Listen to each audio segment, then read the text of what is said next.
Hi friends, இங்கே பாருங்கள், நாங்கள் ஒரு பப்பி வளர்க்குறோம். ஊர்லேருந்து வந்திருக்கேன், ஒரு மாதம் கழிச்சு வந்தேன். இங்கே பாருங்கள், அதை கொஞ்சம் இருக்க பாருங்கள். நான் வந்துட்டா சாப்பிட கூட முடியாது, இதால் கூடவே இருக்கும். இங்கே பாருங்கள், இங்கே பாருங்கள் என்ன ராடி பண்ணுறது பாருங்கள். அவ்வளோ பாசமாக இருக்கும் இது என்கிட்ட. பார்த்தீங்களா, ரொம்ப பாசமாக இருக்கும். அதனால தான் 5 அறிவு உள்ள 6 அறிவு உள்ளவங்க கூட இவ்வளோ பாசமாக இருக்க மாட்டாங்க.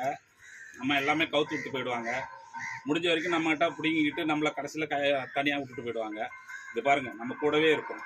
எவ்வளோ பாசம் பாருங்கள். 5 அறிவு உள்ளது தான் எவ்வளோ பாசமாக இருக்குது பாருங்கள். பார்த்தீங்களா, கொஞ்சம் இது கொஞ்ச நாள் பார்க்கலன்னா கூட கற்றுக்கிட்டு இருக்கோம். வந்தவுடனே அவ்வளோ கொஞ்சம் பார்த்தீங்களா. இது எங்கள் பப்பி. லைக் பண்ணுங்கள், சப்ஸ்கிரைப் பண்ணுங்கள் எங்கள் பப்பிக்கு. நீங்கள் இங்கே பாருங்கள், எங்கள் பப்பி தான். இதுக்கு சப்ஸ்கிரைப் பண்ணுங்கள், லைக் பண்ணுங்கள், சப்ஸ்கிரைப் பண்ணுங்கள், ஷேர் பண்ணுங்கள் முதல்ல.